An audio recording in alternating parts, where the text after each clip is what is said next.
Tonight, you will discover a powerful secret that ancient sages have used for centuries to quiet the restless mind and find deep, meaningful rest.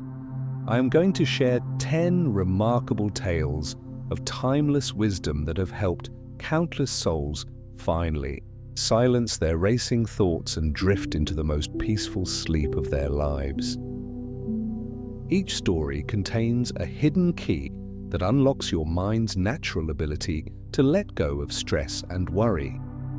And here is what makes this different from ordinary sleep meditation. These insights work even if you have never meditated before.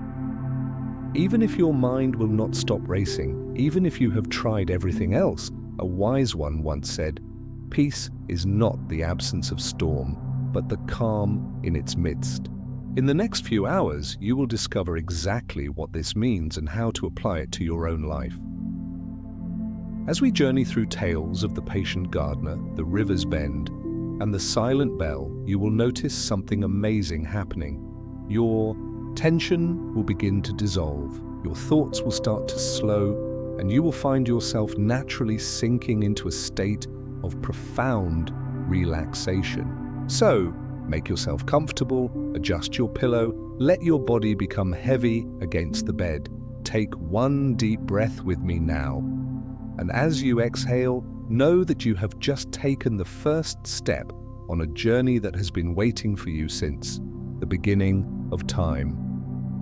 This journey is not one of physical exertion, but of inner exploration. It is a gentle unfolding, a quiet discovery of the vast, tranquil landscapes within your own consciousness. Allow each word to resonate deeply, not as mere information, but as a soothing balm for your weary mind.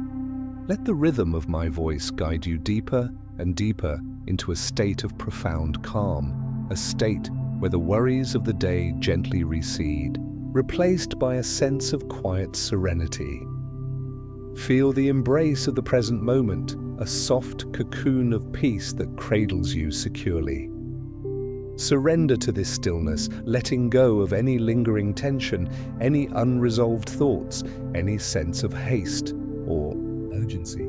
There is nowhere to go, nothing to do except to simply be and to receive the wisdom that awaits you. Let us begin with our first story. Story 1, The Gardener's Choice. Our first story takes place in a tranquil village where an old gardener tended a vibrant patch of land. His garden was renowned for its beauty, always flourishing, even in harsh seasons. Its vibrant greens and rich floral hues stood in stark contrast to the surrounding fields, which often appeared tired and parched. The air around his plot was perpetually fragrant, with the scent of blooming flowers and ripening fruits, a testament to his profound connection with the earth. Every leaf, every blossom, every ripening fruit seemed to hum with a quiet vitality, radiating health and abundance.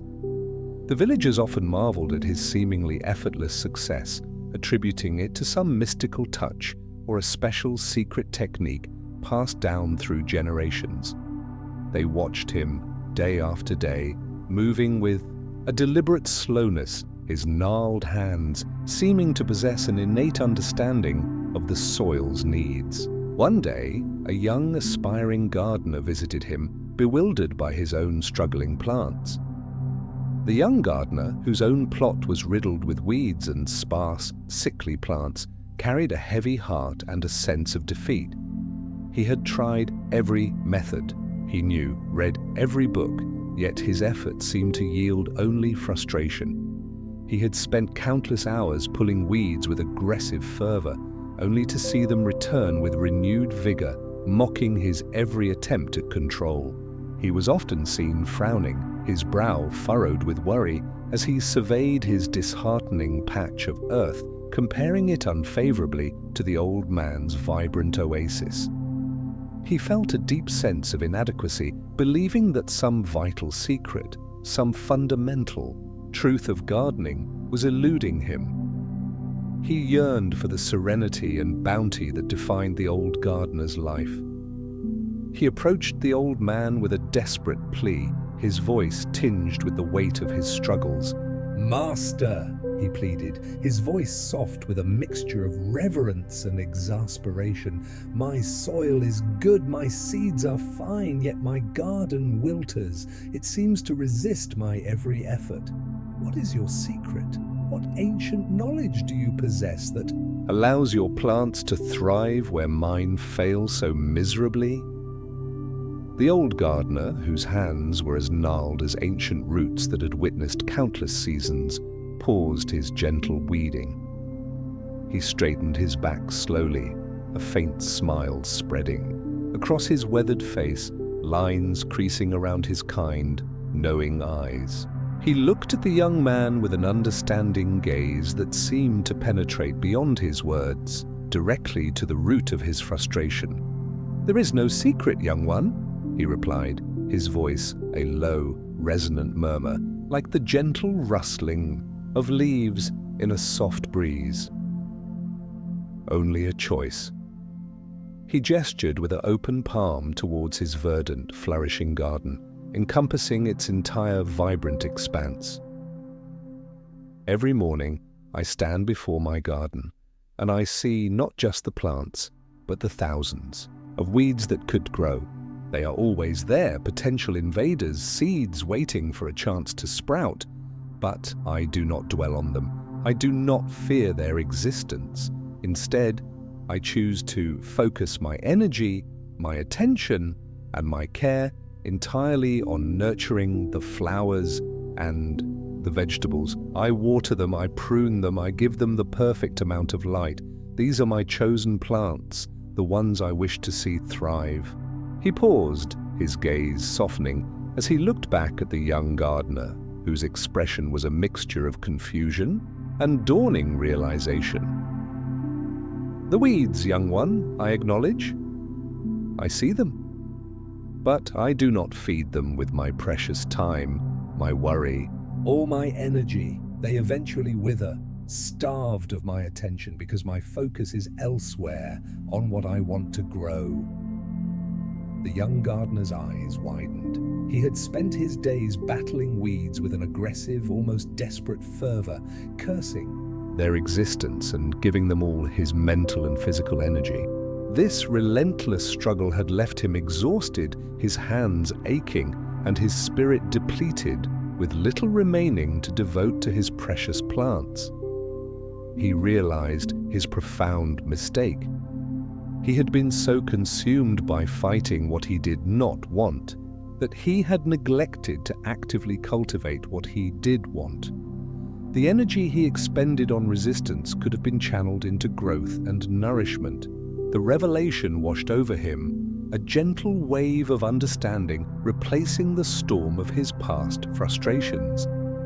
The key here: our minds are much like gardens, vast and fertile landscapes where countless thoughts, emotions, and ideas can take root. Every thought, every worry, every fear, every judgment is a seed. If we constantly tend to our worries, feeding them with our focus, our rumination, our endless mental rehearsals of potential problems, they will inevitably grow. They will proliferate, becoming dense and invasive, eventually choking out any possibility for peace, calm, and clarity to flourish. These mental weeds consume our vital energy, leaving us depleted, restless, and unable to find true rest. The profound wisdom revealed in the gardener's choice is this: the choice to choose what you cultivate. It is not about pretending that worries or negative thoughts do not exist. It is about acknowledging them, seeing them for what they are, transient mental phenomena, but then deliberately, consciously, and consistently redirecting your attention. Do not feed them. Do not engage in lengthy internal dialogues with them.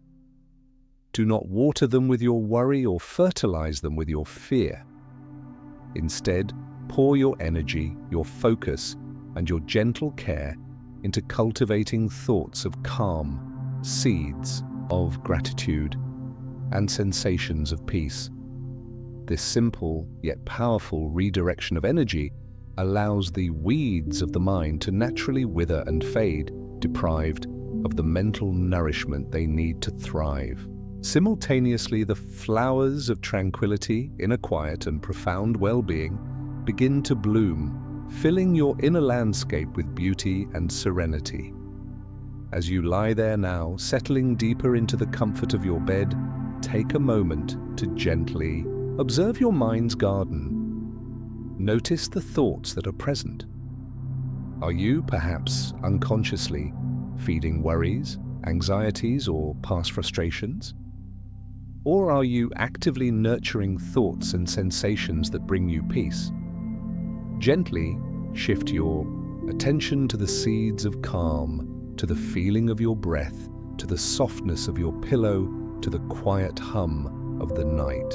Allow these calming sensations to take root, to spread, to fill your inner garden with the quiet beauty of peace. Feel the subtle yet profound shift as your awareness shifts from what was unsettling to what is deeply calming. This is the first step towards a truly restful and restorative sleep. Story 2. The Unfurling. Scroll our second story takes us to an ancient monastery, nestled high amidst mist-shrouded peaks where the scent of aged parchment and subtle incense filled the air. Within its quiet walls, a diligent student was tasked with the immense responsibility of copying a sacred text onto a long, delicate scroll. This was not a simple task. It required absolute precision, unwavering focus, and meticulous attention to detail. The scroll itself was of an exquisite, fragile material, each imperfection a potential blemish on a work of profound spiritual significance. The student, by nature, was a perfectionist. He harbored a deep fear of making even a single mistake, a misplaced stroke, or a wrongly formed character, which he believed would dishonor the sacred text and himself. The sheer enormity of the task, the seemingly endless length of the scroll stretching before him, completely overwhelmed his mind. In his anxiety, he developed a habit of unrolling the entire scroll, trying to see the whole, daunting journey from beginning to end. He would attempt to plan every single stroke, every intricate character, meticulously charting the entire course of his work, even for sections that were far from his present position. He worried intensely about mistakes yet to come, about difficulties he might encounter miles down the scroll, about how he would manage the later, more complex sections. This relentless mental rehearsal of the entire task, coupled with his fear of imperfection, made his progress agonizingly slow. His hand would tremble with anxiety as he approached even the simplest characters, his focus constantly split between the present stroke and the vast, unwritten future. He felt an immense pressure to control every aspect of the outcome, from the first character to the very last. His wise master, whose eyes held the depth of still mountain lakes, observed him quietly for many days.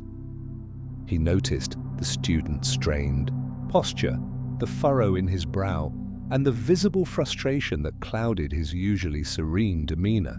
The master understood that the student's struggle was not with the task itself, but with his approach to it. Finally, with a gentle and understanding presence, he approached the student, his footsteps barely audible on the polished wooden floor. "Why do you struggle so, my dedicated student?" the master asked gently, his voice a soft, reassuring whisper that seemed to dissipate the tension in the room. "Master," the student replied, his voice heavy with despair, "I fear spoiling the scroll. There are so many pages, so many characters, an endless stream of words before me. I feel an immense responsibility to ensure perfection from beginning to end. If I make a mistake here, it will affect everything that follows." He gestured helplessly at the vast, unrolled parchment. The master simply took the immense scroll in his hands, his movements deliberate and unhurried. With quiet grace, he rolled up all but a small, manageable section, perhaps a page or two, just enough for the student to focus on. He then placed the reduced scroll back before the student. "Copy only this section, student," he instructed with a calm, firm voice, his gaze unwavering. "When you have perfected it, when you have given your full, undivided attention to just these few characters, then and only then, unroll the next small portion. The entire scroll will unfold naturally as you work, one section at a time. Do not burden yourself with what is not yet before you. The future pages are not your concern in this moment." The student, though initially hesitant, decided to follow the master's simple yet profound advice. He took a deep breath and for the first time focused all his attention solely on the small, visible section of the scroll directly in front of him. His hand, previously trembling with anxiety, now steadied. His focus sharpened, becoming a laser-like beam directed only at the characters he was currently forming. He copied each section with calm precision, pouring all his skill and concentration into that one small task. And to his utter surprise, the entire scroll was completed beautifully, flawlessly, one perfect section after another, without the burden of anticipating the whole. The journey, once overwhelming, became a series of manageable, peaceful steps. The key here. Our lives, especially when we feel overwhelmed by responsibilities, uncertainties, or the sheer magnitude of our goals, are very much like that vast, unfurling scroll. We often fall into the trap of trying to unroll the whole thing in our minds. We project ourselves into the distant future, worrying about every potential challenge, every hypothetical obstacle, every future moment that has not yet even arrived. This relentless mental projection, this attempt to control an unknowable future, creates an immense sense of anxiety, paralysis, and a feeling of being constantly behind or unprepared. It robs us of our peace in the present and drains our energy for what truly needs our attention. The profound wisdom of the unfurling scroll is to focus only on the present section. Life reveals itself to us one breath, one moment, one task at a time. When your mind races to future worries, concerns about tomorrow's challenges, next week's deadlines, or even years down the line, gently, kindly, but firmly guide it back. Guide it back to this very breath you are taking. Guide it back to the sensation of your body resting comfortably against the bed. Guide it back to the quiet hum of the air around you. This is the only part of the scroll that truly exists for you right now. Trust that the rest of the scroll, the rest of your life, will unfold naturally when it's meant to. You do not need to see the entire path to take the very next step. By giving your full, undivided attention to the present moment, you not only reduce anxiety, but you also become more effective, more precise, and more peaceful in what you are doing. Allow your mind to let go of what is not yet here, what is not yet visible on your immediate scroll. Release the burden of the imagined future. Settle into the soft, comforting embrace of the now. Feel the weight of anticipating future events gently lift from your shoulders, allowing you to sink deeper into the present moment, a moment entirely free of future worries. Let this understanding lead you into a profound and undisturbed sleep, knowing that each moment will unfold perfectly as it is meant to. Story 3. The Weavers, Not Our. Third story takes us to a bustling market town, a place filled with the vibrant clamor of commerce, the chatter of merchants, and the rhythmic clack of looms. In the heart of this lively town lived a renowned weaver, celebrated throughout the region for her exquisite and intricate tapestries. Her designs were not merely patterns, they were complex narratives woven with threads of every imaginable color, often featuring hundreds of individual threads crossing, interlocking, and intertwining in breathtakingly complex patterns. Her reputation for mastery was unparalleled, her work admired by all who beheld it. One particular day, as she was painstakingly nearing the completion of her masterpiece, a grand tapestry commissioned by the local lord, a single, stubborn knot mysteriously appeared in her loom. It was a cruel twist of fate, a tiny, defiant tangle in a crucial thread, right at the heart of her intricate design. The knot was stubborn, seemingly immune to her initial attempts to unravel it.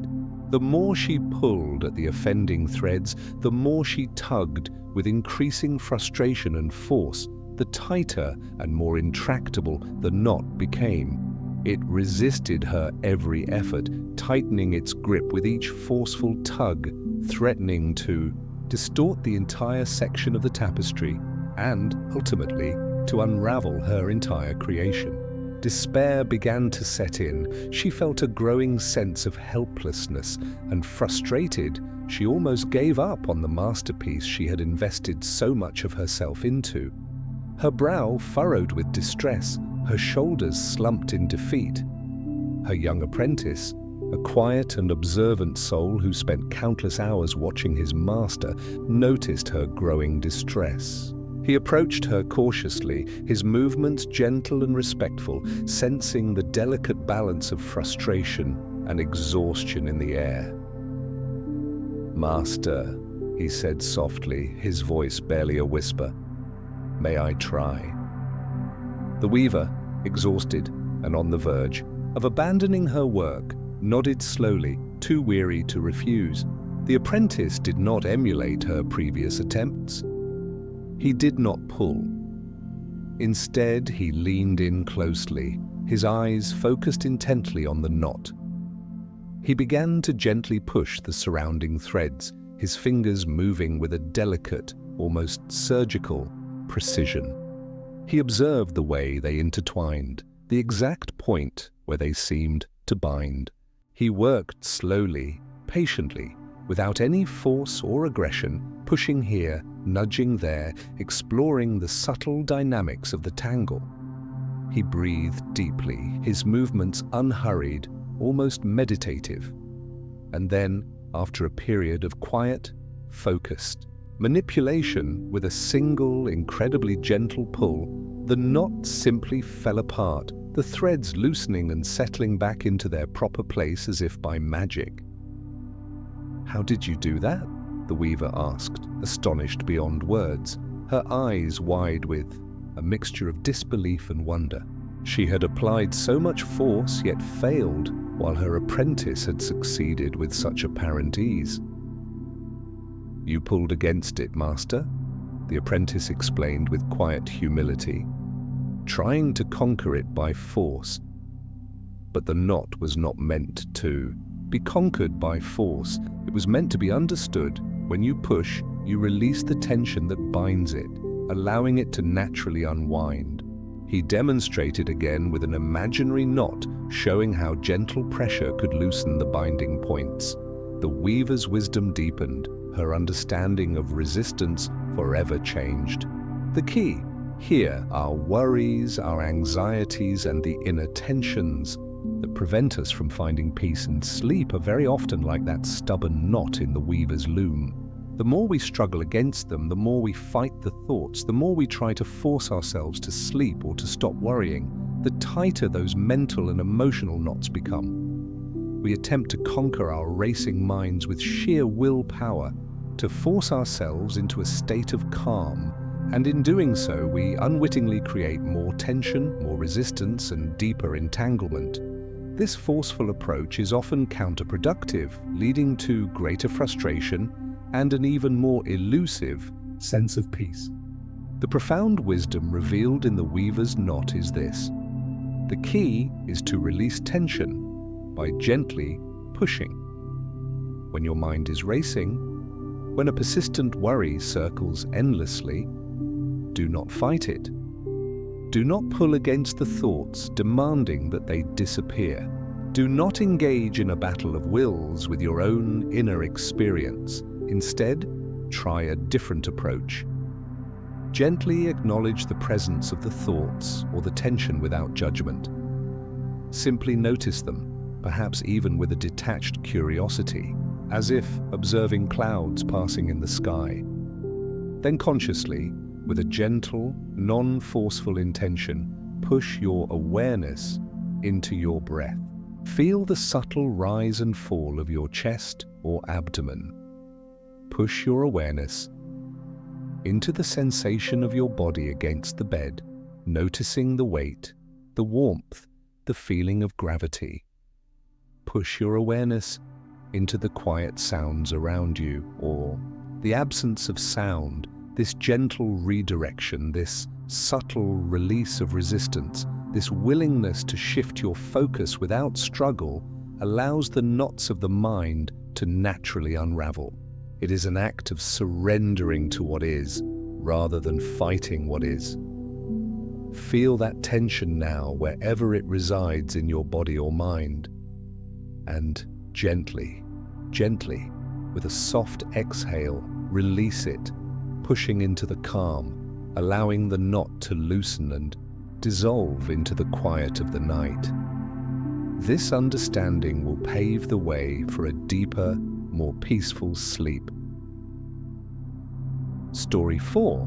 The Empty Boat. Our fourth story takes us to a serene and solitary stretch of river, where a wise fisherman lived a life of quiet contemplation. He was known throughout the region not only for his skill with the net, but for the profound tranquility that seemed to emanate from his very being. He often sought the deepest peace in the heart of the river itself. To do so, he would row his small, simple boat, always empty except for himself, to the very middle of the calm waters. There he would lie down, gazing at the vast expanse of the sky, and enter into a deep state of meditation, a practice that connected him intimately with the rhythm of the flowing water and the vastness of the heavens. One peaceful afternoon, as he lay immersed in his meditation, a sudden jarring impact startled him. Another boat, apparently adrift and unoccupied, had drifted downstream with the current and collided with his. The unexpected jolt broke his concentration. He opened his eyes, a surge of irritation and frustration rising within him. His immediate reaction was to shout at the careless person, to unleash a torrent of angry words at whoever had so thoughtlessly disrupted his peaceful sanctuary and potentially damaged his vessel. But then, as his eyes focused, his voice caught in his throat. He saw that the boat that had struck his was entirely empty. There was no one there to blame, no one to shout at, no one to be angry with. It was simply an empty boat, subject to the whims of the current, devoid of intent. A profound and transformative realization struck him in that very moment, a wave of understanding washing over his initial irritation. Just as he could not truly be angry at an empty boat, a vessel without a steersman or conscious intention, why should he be angry at people or circumstances in his daily life that were also, in a deeper sense, empty of malicious intent? Many of life's disturbances, he realized, are like these empty boats, merely drifting according to their own currents of conditions, often without deliberate ill will. When there is truly no one to blame, no conscious perpetrator, there is no anger to hold, no resentment to cling to, no frustration to fester.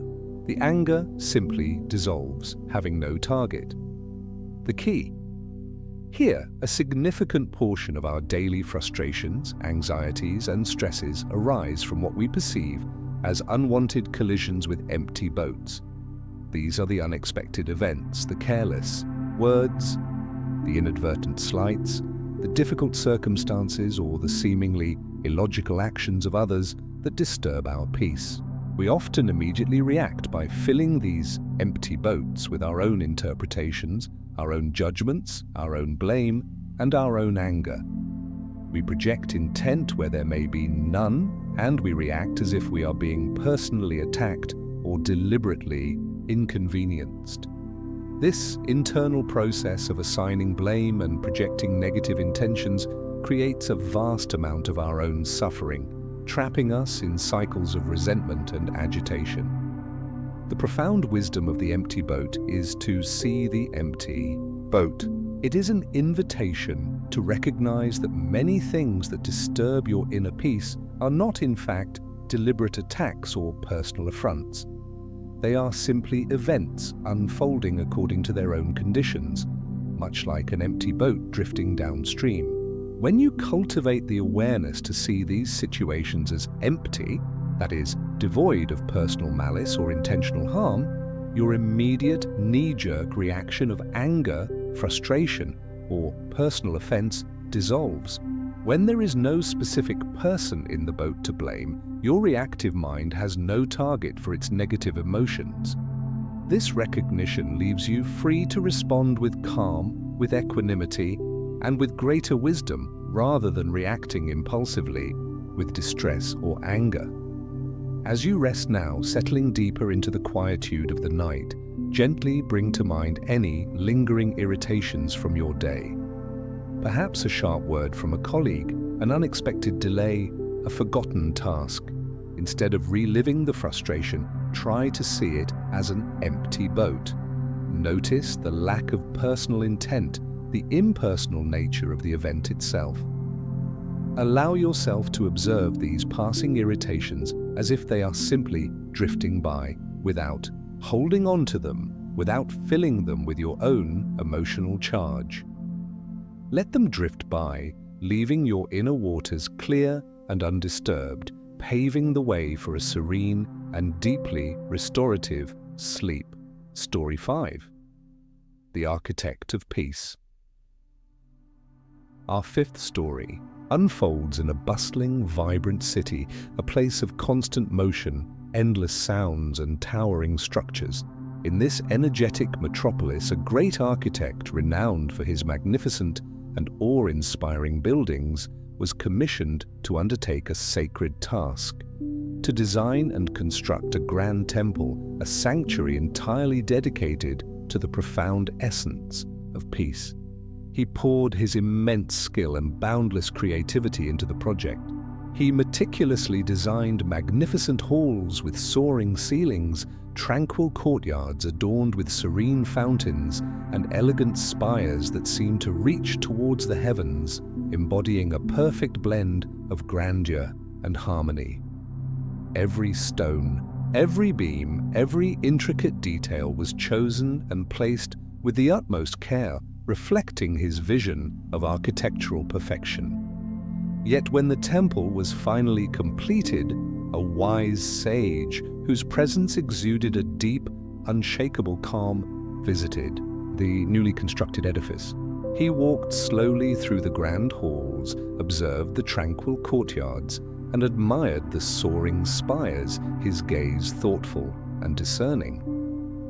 After a comprehensive tour, he turned to the architect, a gentle smile gracing his lips, but his words carried a subtle, profound challenge. "It is beautiful, my dear architect," the sage said, his voice soft yet clear. "A truly magnificent structure. But despite its beauty, it lacks true peace within its walls. I sense only the form of peace, not its living essence." The architect was profoundly confused, his brow furrowing with a mixture of pride and genuine bewilderment. He had poured his heart and soul into creating what he believed was a perfect embodiment of peace. "Master," he argued, his voice tinged with perplexity, "I have used the finest materials, the most harmonious proportions, the most symmetrical designs. Every element speaks of balance and tranquility. How can it lack true peace?" The sage's smile deepened, understanding the architect's well-intentioned efforts. "You have indeed built the form of peace," he acknowledged, "the outer shell, the beautiful container. But the true foundation of peace is not merely in the stone or the wood, nor in the grand design itself. The true essence of peace lies not in the absence of noise or activity, but in the silence you deliberately build around the noise and the spacious emptiness you consciously create between the busy moments. It is the deliberate cultivation of space and stillness within the midst of life's activity." The architect listened intently, a spark of profound understanding igniting within him. He had always focused on the structures, on the solid forms. Now he understood the importance of the spaces between the forms. He began to see his work, and indeed the world, in an entirely new light. Inspired by the sage's words, he returned to his blueprints, not to rebuild, but to refine and enhance. He designed the temple, not just with grand, imposing structures, but with carefully planned gardens featuring dense foliage and strategically placed water features designed to absorb and dampen the sounds of the bustling city outside. He created quiet, secluded nooks and hidden alcoves, places of deep introspection away from the main thoroughfares.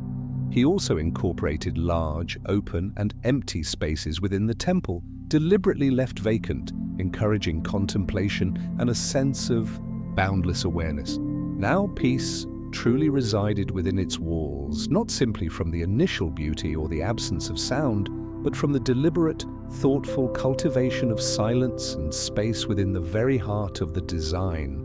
Visitors to the temple found an unshakable sense of calm, a peace that penetrated their very being, a direct result of this profound understanding of inner architecture. The key here: we often seek peace by trying to eliminate all external noise and internal mental activity from our lives. We mistakenly believe that if only our surroundings were silent, or if only our minds would stop producing thoughts, then, and only then, would we find peace. But true peace, like the temple's essence, is not merely the absence of something. It is an active inner architecture, a quality you cultivate within your own consciousness. The profound wisdom of the architect of peace is to build silence and space around your inner noise. You cannot prevent all external sounds from reaching your ears, especially in a world full of activity. Similarly, you cannot stop thoughts from arising in your mind. The mind's nature is to think. However, you can create a vast, spacious awareness around these thoughts and sounds. You can consciously expand the container of your awareness to include them without being consumed by them. You cannot eliminate all the demands of your day or all the mental chatter, but you can consciously build moments of stillness, moments of non-doing, moments of conscious quiet between these busy intervals. As you lie down now, preparing for the deep tranquility of sleep, consciously begin to create space around any thoughts that arise in your mind. Do not push them away or struggle against them. Instead, imagine your mind as a vast, boundless sky. Thoughts, worries, and emotions are like the passing clouds, sometimes light and wispy, sometimes dark and dense. The clouds are in the sky, but they are not the sky. The sky itself remains vast, unchanging, and serene, even when clouds are present. Gently shift your attention from the content of your thoughts to the spacious awareness that holds them. Rest in this vast, stable awareness. Allow the noise to be present, but cultivate the silence around it. Feel the profound sense of release as you expand your awareness, creating an inner sanctuary where peace truly resides. Let this understanding cradle you into a deep and restorative sleep, knowing that peace is always available within you. Story 6. The Traveler's Burden. Our sixth story features a weary traveler whose journey seemed as long as the winding road before him. He had traversed vast distances, his every step marked by a visible strain, for he carried an extraordinarily heavy sack slung over his back. The sack was not filled with provisions or precious cargo, but with the accumulated weight of his past. He had painstakingly gathered every mistake he had ever made, every lingering regret, every hurt he had ever endured, and every perceived slight he had ever suffered. Each negative memory, each unresolved emotion felt like a stone added to his formidable burden, making his progress slow and arduous, his spirit increasingly heavy. One afternoon, his path led him to a quiet bend in the road where an old villager sat resting patiently by the roadside, observing the world with calm, knowing eyes. The villager noticed the traveler's labored breathing and the visible weight he carried. "Why do you carry such a heavy burden, my friend?" the villager asked kindly, his voice gentle and devoid of judgment, merely an invitation to reflection. The traveler, sighing deeply, the sound heavy with the weight of his invisible load, shifted the sack on his back. "It is my past," he explained, his voice tired. "Every mistake, every regret, every hurt, every burden I have ever endured, I carry in this sack. I feel I must carry it, lest I forget them, lest I repeat them." He seemed bound to this invisible cargo. The villager nodded slowly, a deep understanding in his eyes. "And where are you going on this arduous journey?" "To the future," the traveler replied, pointing down the winding road that stretched out before them, disappearing into the distant hills. "I hope to find joy and freedom there, a place where I can finally lay down this burden and be free." He spoke with a wistful longing, yet his actions contradicted his words, for he was still bound to the past. "Then why?" asked the villager, his gaze penetrating yet compassionate. "Do you carry the past to a place where it does not exist? The past, my friend, is gone. It is a memory, a story that has already been told, and the future is not yet here. It is a possibility, an unwritten chapter. Only this very moment is real, truly tangible. And in this moment, your burden is chosen, not imposed.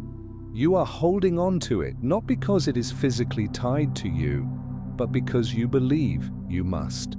The traveler paused, his mind reeling from the simple yet profound truth in the villager's words.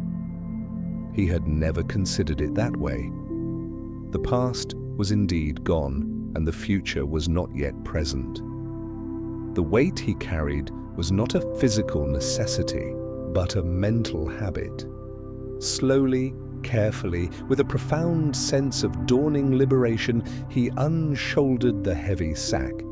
He let it fall to the dust of the roadside, and in that instant he felt a profound, almost unimaginable lightness wash over him.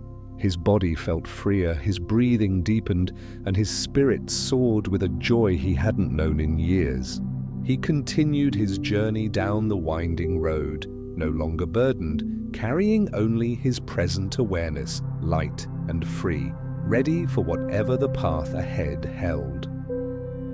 The key, here. So often, like the weary traveler, we unconsciously carry the heavy sack of our past mistakes, our lingering regrets, our unfulfilled desires, or our anticipated future worries.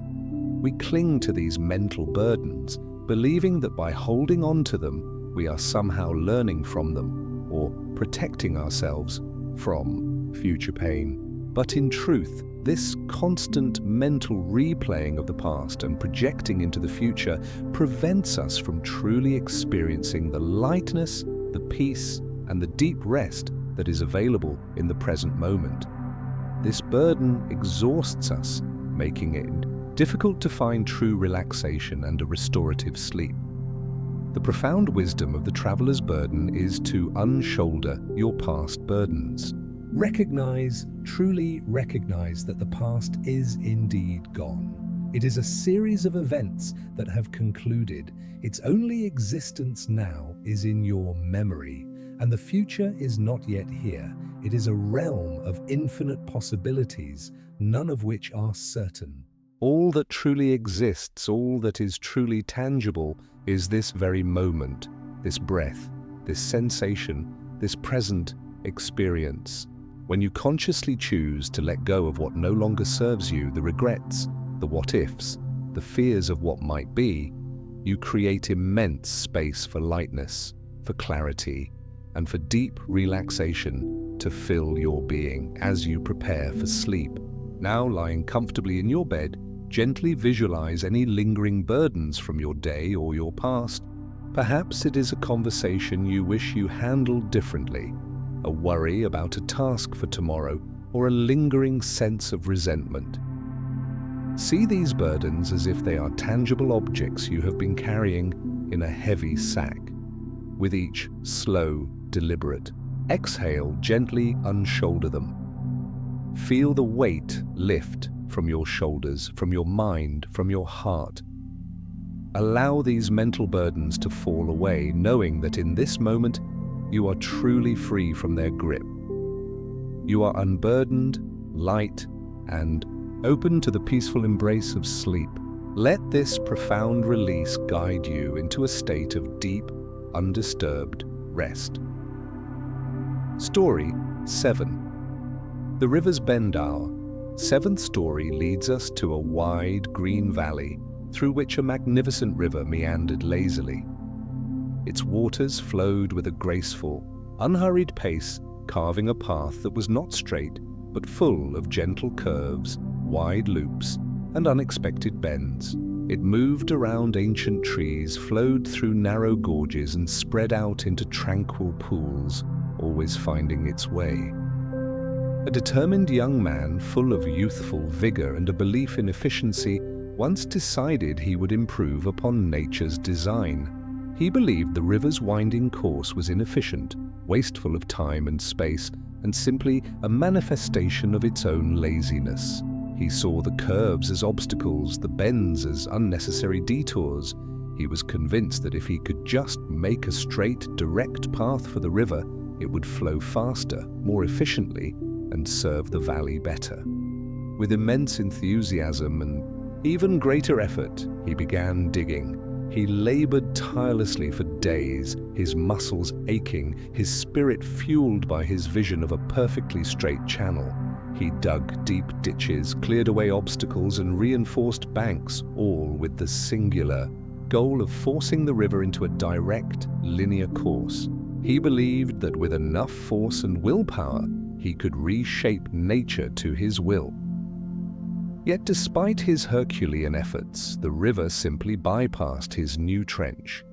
It continued its own winding way, finding new paths around his meticulously dug channels, subtly eroding his carefully constructed banks and stubbornly maintaining its natural flowing rhythm.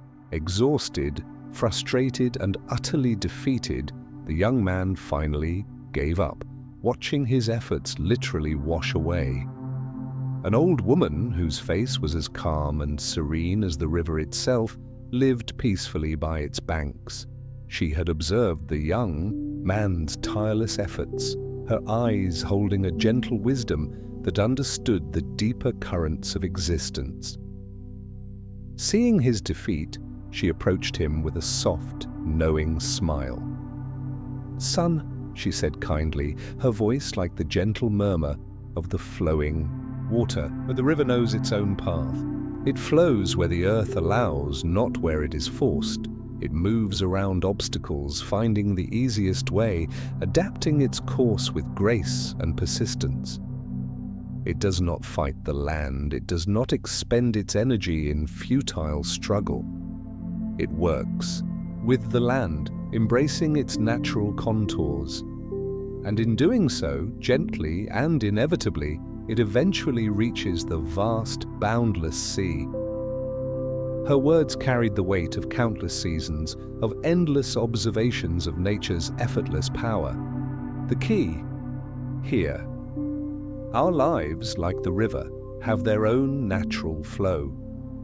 We are often like the determined young man, exhausting ourselves by trying to force our lives into a straight line, fighting against every obstacle, resisting every unexpected bend or challenge. We believe that if we just push harder, exert more control, or resist what we don't want, we can make life conform to our ideal plan. This constant struggle against the natural course of events creates immense tension, fatigue, and frustration, preventing us from experiencing true peace and deep rest.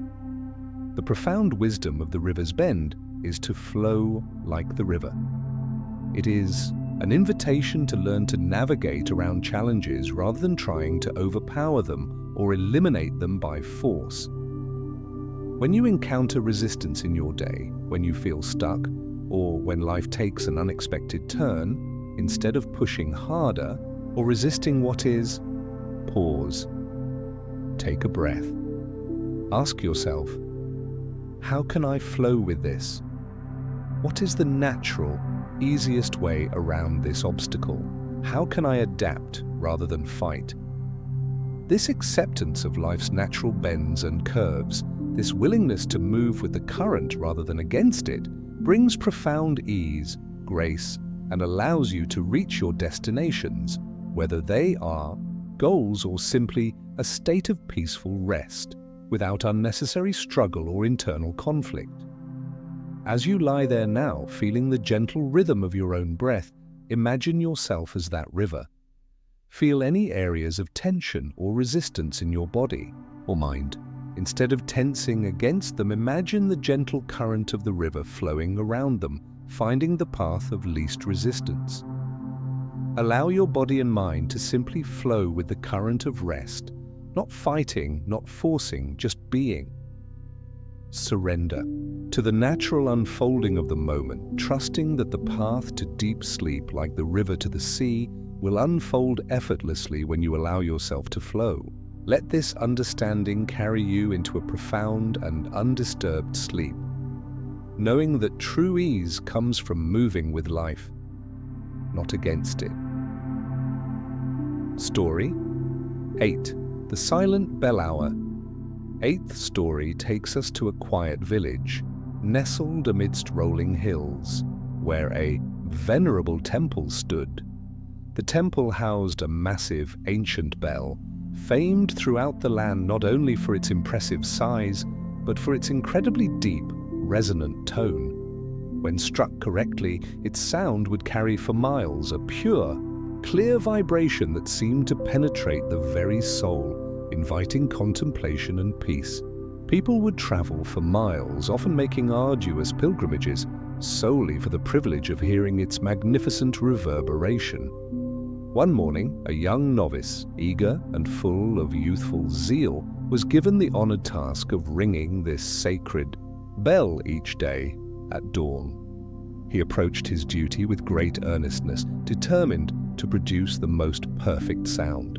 He tried everything he could think of, striking it with immense force, hoping sheer power would coax forth its voice, then with gentle taps, hoping for a delicate whisper.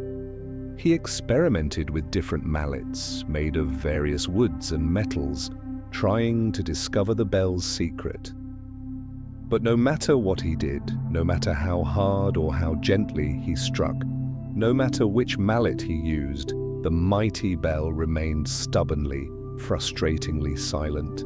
It gave forth no sound, no resonance, nothing but a dull, hollow thud.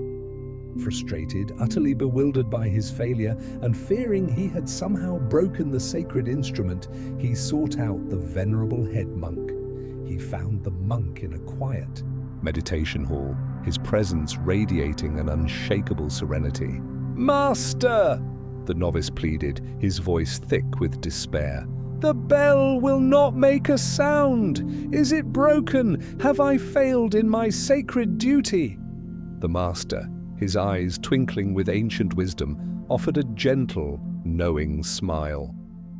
"The bell is not broken, my dear novice," he said softly, his voice like a calming breeze.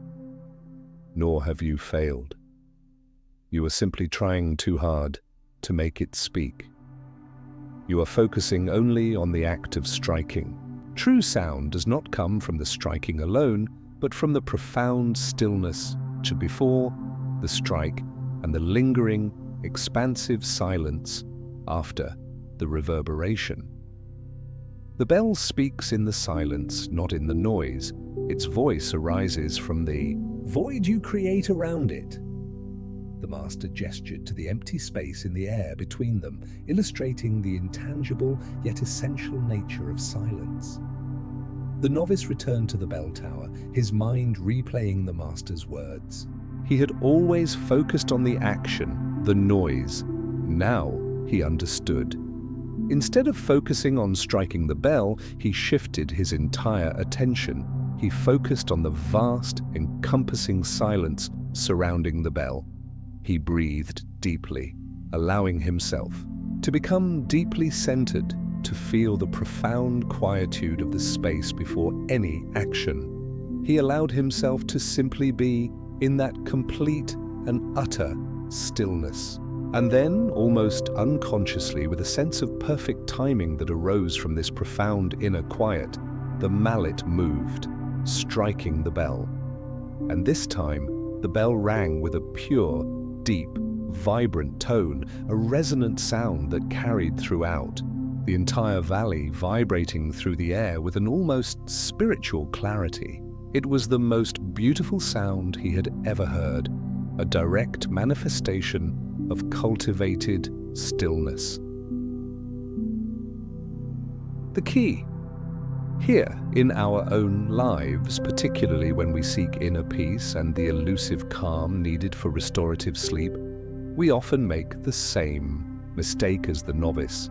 We frantically search for peace in the constant noise of our thoughts, in the endless activity of our days, or in the frantic pursuit of external solutions. We try to force our minds to be silent, to stop thinking, or to suppress our worries, much like the novice trying to force the bell to speak through sheer effort. But true inner peace is not found by battling the noise. It is found by cultivating the silence around the noise. The profound wisdom of the silent bell is to find the sound in the silence. It is an invitation to shift your focus. Your mind will continue to produce thoughts. This is its nature. External sounds will continue to exist. However, true calm emerges not from the absence of these phenomena, but from the deliberate awareness of the spacious emptiness between your thoughts, the quiet moments between your experiences, and the vast, encompassing stillness around all sounds. When your mind is busy, when thoughts are racing, do not try to silence them by force, for this only creates more internal resistance. Instead, gently observe them. Then consciously notice the gaps, the tiny pauses between one thought and the next, the moments of profound stillness that are always present, even amidst the greatest mental activity. Rest your attention in these silent spaces. Allow your awareness to settle into the quietude that underlies all experience. When you do this, you will discover the profound resonance of inner peace, the sound that arises from the silence. This inner calm is not dependent on external conditions. It is always accessible within you. As you prepare for sleep now, allow your mind to let go of any internal or external striving. Simply rest your attention in the quiet space that exists between breaths, between thoughts, between moments. Feel the stillness. Let this profound stillness envelop you, guiding you deeper and deeper into a state of serene, restorative sleep. Story 9. The fading echo our ninth story takes us to a lively court filled with music, where a young musician, prodigiously talented and deeply sensitive, had just performed a melody of exquisite beauty. The notes had danced through the air, weaving a tapestry of sound that captivated every listener. As the final note faded, a profound silence descended, followed by a wave of heartfelt applause. But the young musician was not celebrating. Instead, he felt a crushing heartbreak. He listened desperately, straining his ears, trying to hold on to the lingering echoes of his music in the air, wishing they would never fade, never disappear. He would try to capture them, to replay them perfectly in his mind, clinging to every nuance of the performance.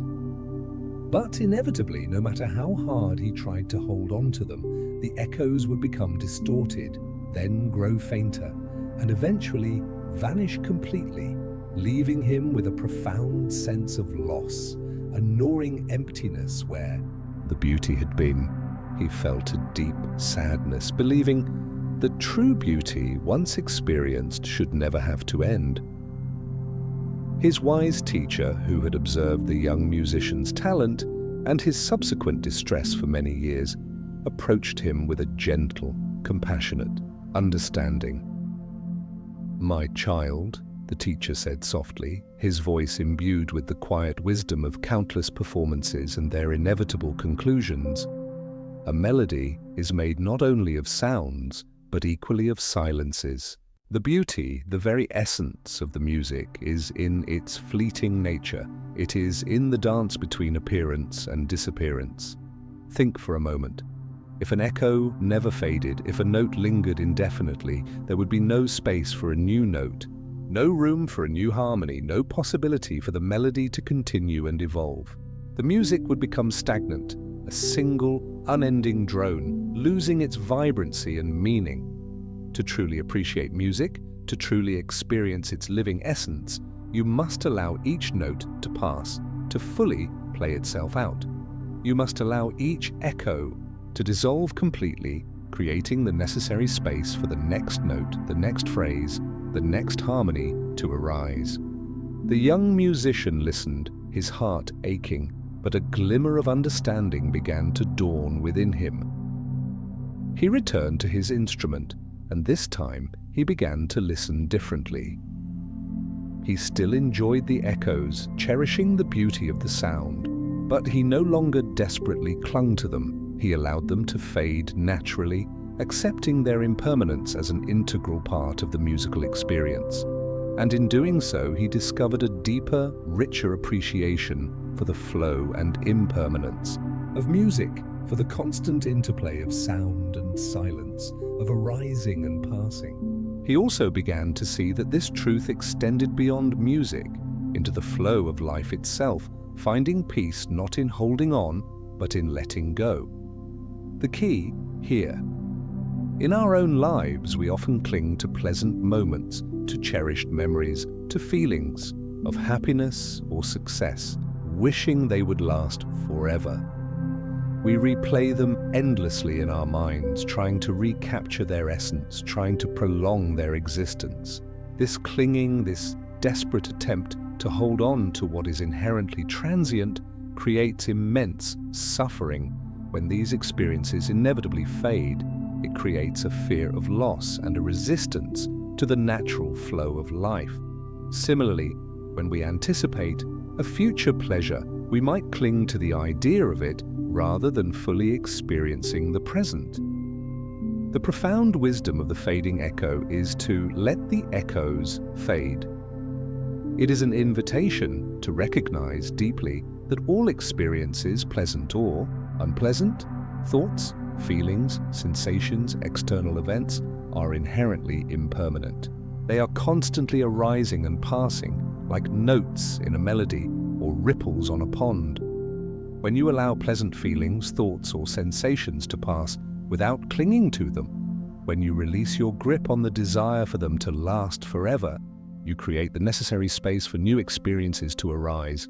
More importantly, you free yourself from the pain of inevitable loss, from the suffering that comes with resisting the natural flow of impermanence. This acceptance allows you to fully engage with each moment as it is, without attachment to how you wish it would be or how long you wish it would last. As you lie in bed now, preparing for the deep tranquility of sleep, if a pleasant memory or a comfortable feeling arises, enjoy it fully. Savor its presence. Allow yourself to be completely immersed in it for a moment, and then gently, consciously, allow it to dissolve, to fade like an echo. Do not try to hold on to it. Simply let it go, creating space for the next moment, or for the quiet emptiness that leads to sleep.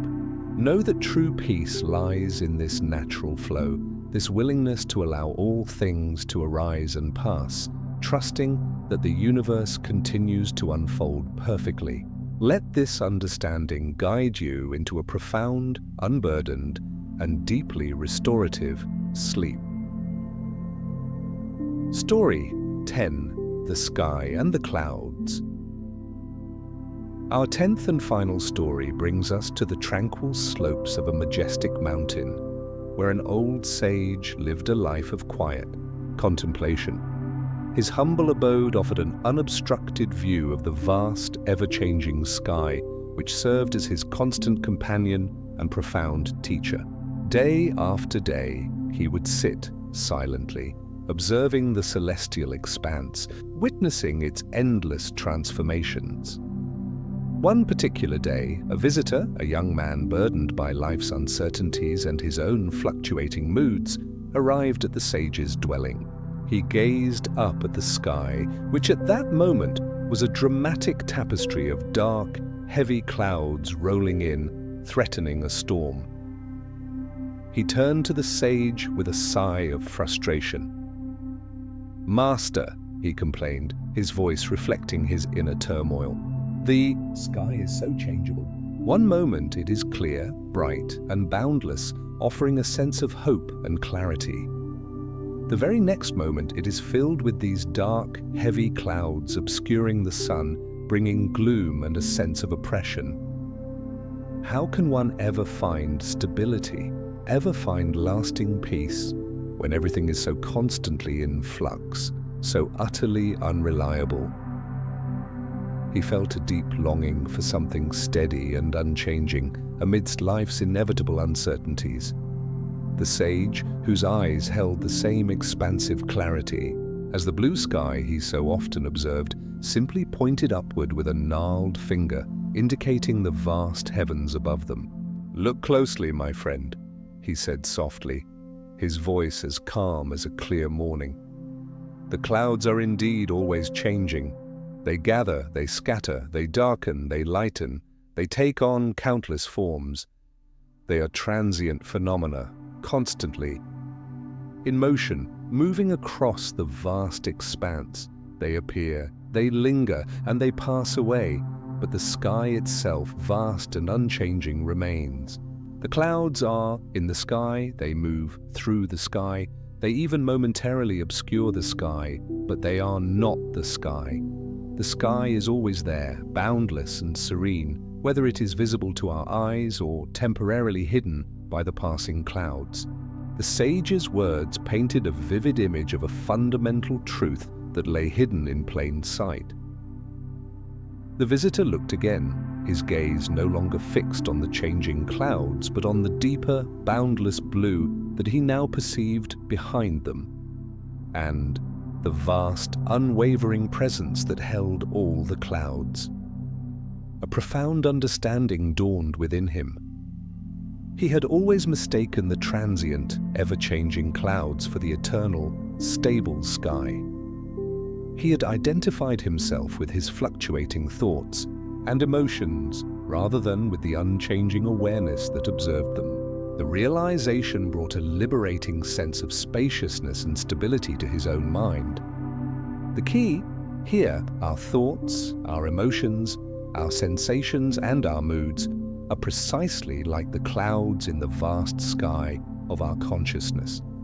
They are constantly changing, ever shifting, sometimes clear and bright, filled with joy and insight, and sometimes dark and stormy, heavy with worries, anxieties, or sadness.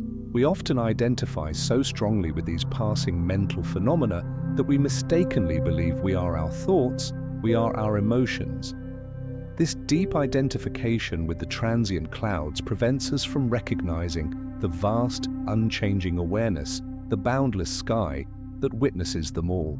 We seek stability in the fleeting, and thus find none. The profound wisdom of the sky and the clouds is to remember you are the sky, not the clouds. You are not your thoughts. You are the awareness that observes them. You are not your emotions. You are the spaciousness in which they arise and pass. You are the boundless, serene awareness in which all thoughts and emotions arise and pass. This fundamental awareness, this sky of your consciousness, is always present, always clear, always whole, regardless of what clouds may be passing through it. When your mind is clouded with worries, when strong feelings like fear or anger arise, do not fight them or get entangled in their narratives. Instead, gently shift your attention. Shift it from the content of the cloud to the vast, open space that holds it, the awareness that observes it. Rest in this vast, stable awareness. Allow the clouds to simply drift by, knowing they are transient, knowing they do not define you. You are the sky, unchanging, boundless, and deeply peaceful. This understanding provides an unshakable foundation for inner calm, allowing you to witness your inner experience without being consumed by it. As you prepare for sleep now, let your awareness expand, becoming as vast and boundless as the night sky. Witness any remaining thoughts or sensations as distant passing clouds. Rest in the profound realization that you are the sky, unchanging and deeply peaceful. Let this ultimate truth guide you into a profound, undisturbed, and truly transformative sleep, knowing that the essence of peace is always within you, vast and unwavering. As you continue on your own path tonight, may the truths illuminated in these tales remain with you. They are not mere concepts to remember, not intellectual puzzles to solve, but living invitations to experience life with greater presence, greater compassion, and profound wisdom. The gardener's choice reminds you to cultivate peace by choosing where you place your attention, nurturing what you wish to grow. The unfurling scroll teaches you the liberating power of living one moment at a time, releasing the burden of what is not yet here. The weaver's knot shows you how to release tension gently by understanding and loosening, rather than by forceful pulling. The empty boat helps you to let go of blame and personal offense, seeing events as impersonal and releasing the need for anger. The architect of peace inspires you to actively build inner quiet and spaciousness, creating a sanctuary within yourself. The traveler's burden invites you to consciously release the heavy sack of your past regrets and future anxieties, freeing yourself for the lightness of the present. The river's bend teaches you to flow with life's natural course, adapting and moving with ease around obstacles rather than fighting them. The silent bell guides you to find peace in the stillness that underlies all activity, discovering true resonance in the quiet spaces. The fading echo helps you accept impermanence, allowing all experiences to arise and pass without clinging, making space for newness. And finally, the sky and the clouds reminds you, in the most profound way, that you are boundless awareness, vast and serene, always calm, always whole, regardless of the passing storms of thought and emotion. These timeless teachings passed down through generations of wisdom keepers are not just words. They are pathways to liberation, to a life lived with greater ease, resilience, and profound contentment. They offer a blueprint for navigating the complexities of existence with an unwavering inner compass, allowing you to return to your natural state of peace again and again. Embrace them, breathe them in, and allow them to transform your waking moments and your sleeping hours. Thank you for sharing this journey through the landscapes of ancient wisdom. May you rest peacefully, your mind tranquil, your body relaxed, waking refreshed and carrying these timeless truths into the light of a new day. May the profound stillness you cultivated tonight carry over into your morning, enriching your day with a sense of calm and clarity. Sleep well, knowing that true peace resides within you always.